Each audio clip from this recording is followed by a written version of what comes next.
Good morning, good afternoon, and good day. That's the beauty of recording your lessons. Your students can watch them at any time at whatever pace they want. So same thing goes for you. If you're having trouble following along, if I'm going too fast, feel free to pause the video, catch up, get more familiar with what we're learning, and then you can continue playing it. So today what we're going to be talking about is technology for student engagement. It's going to be very quick and everything, but I should give you a lot of the stuff that will help you this fall when you're teaching. First thing we're going to be talking about is know your technology. Then we're going to be talking about grow your technology. Then we're going to be talking about become a pro with your technology. And then last but not least, show your technology. Those four spots that I pointed to, they're also buttons. So if you wanted to click and follow along, please do so. But make note, if you do click on those, it's going to take you to a different slide and this video might stop presenting.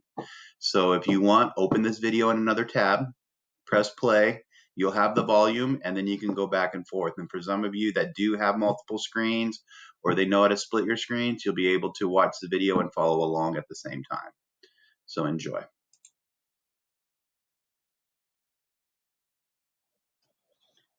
First, we're going to be talking about know your technology. So under know your technology, the first thing we're going to do is know what technologies are used in your school district. What does your school district have to offer for you? Next, we're going to take the time to learn and understand each one of these technologies and how they can be used to better engage student learning. For example, I work in the Hemet Unified School District. We are a Google for Education district, so obviously I want to know the ins and out of all the Google products, Google Classroom, Google Chrome, Google Drive, Sites, Slides, Sheets, Docs, and how they can all better work together and can be more effective and engaging for my students. Also, my school district is going to become a one-to-one school district for Chromebooks. So how can I utilize that technology? What works on Chromebooks? I can't use the Adobe Photoshop and Illustrator and all those suites on a Chromebook because it's not compatible. So understand the compatibilities of what your school district has to offer. Also, understand iOS and Android mobile platforms. How is this going to look? If we're doing online or hybrid teaching, our students are more than likely going to be doing most of their work on their phones or on tablets. So make sure you understand whatever you create. Make sure that it's possible to do most of those on a phone. For instance, the G Suite for Education, the Google Suite, most of the stuff I do on there, my students will be able to do on their phones. They'll be able to open up Google Docs, edit things, um, do some of the Google Forms, respond to them. So make sure you understand both of those platforms and how they work. Also, if you're creating stuff with like Google Sites and stuff like that, in Google Sites, you have previews to see what it will look like on phones and on tablets and on computers. So make sure you understand how that works.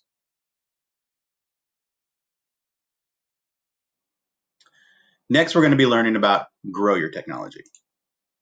Under grow your technology, start with the basics. Learn the ins and outs, learn how to get it to work, make sure you know how to work, try a few things, mess up a lot.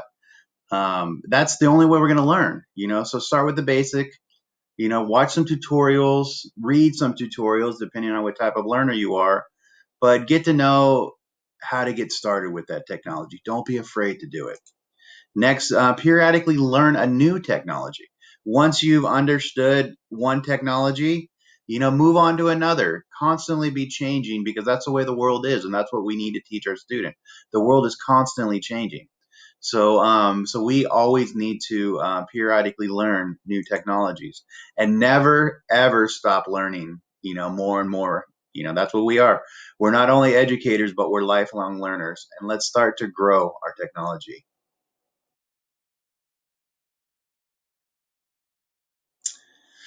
Third on our list, we're going to be talking about is become a pro with your technology.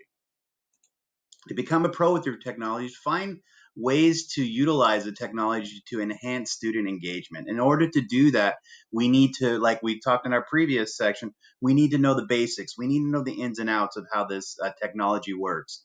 That way we can understand how to mold it into our curriculum and make it work for us. We all teach different subjects. So in order to make it work, we need to understand the technology and be able to incorporate it straight into ours. Also, don't be afraid to have your students show you how something works. It's okay to be human. We're not immortal beings, So if you're not sure of something, don't be afraid to, hey, do any of you guys know how to make this do this? Have the students do it. It's very humbling for teachers and very empowering for students to take this approach, and it's nice. It shows the students that, hey, our teachers aren't these higher beings. They're normal people. And that's who we are. We're just normal people trying to make this world better with through education. And also, practice makes perfect. So practice, practice, practice. Spend the month of July, to learn this stuff. That way, when August rolls around and we start getting in the classroom or teaching online or stuff like that, we'll be better prepared. And here's a little, as I was creating these slides and everything, here's a little picture I found that was kind of truthful. It says technology will never replace teachers. However, teachers who know how to use technology effectively to help their students connect and collaborate together online will replace those who do not. So just keep that in mind.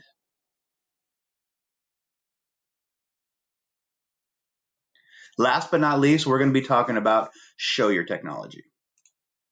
What does that mean? Different ways that we can present our technology to our students.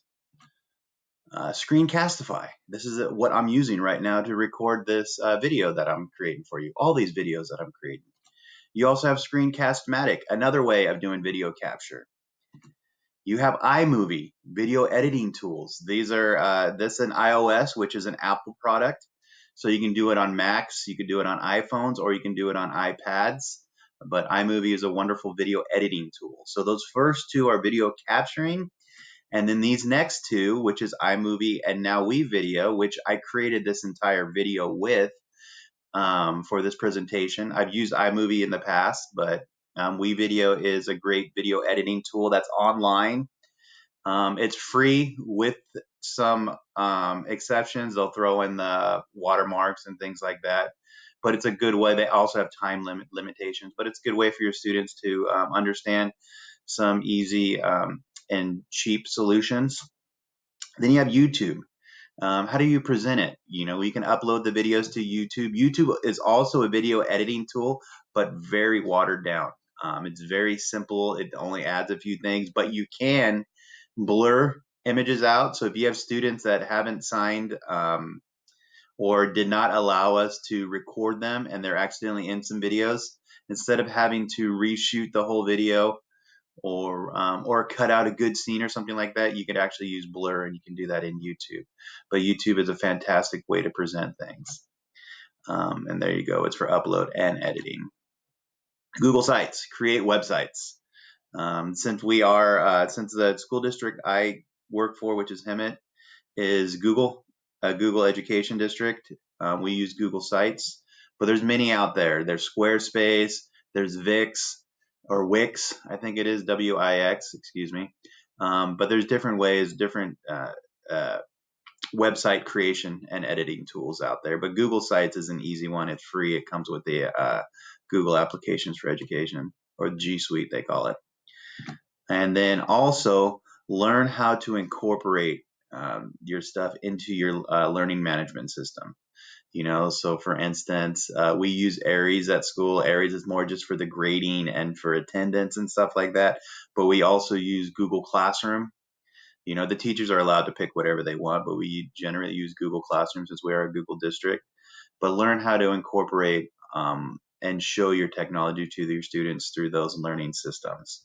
And if you can see right here, each one of these icons, they go from left to right, top to bottom. So 1, 2, 3, 4, 5, 6. These all, I didn't put labels or anything, but we have Screencastify, Screencast-O-Matic, iMovie, WeVideo, YouTube, and Google Sites. So you can click on these icons and it'll take you to those actual sites.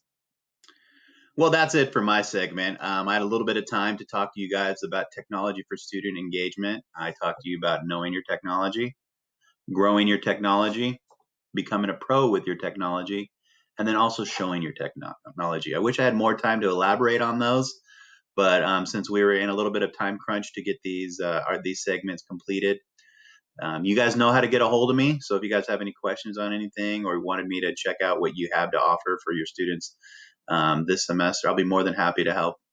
So just shoot me an email and I'll get back to you as soon as I can. So enjoy your day. Hopefully you guys enjoy the rest of this welcome back information. There's plenty of information for you, but I'll be talking to you all soon.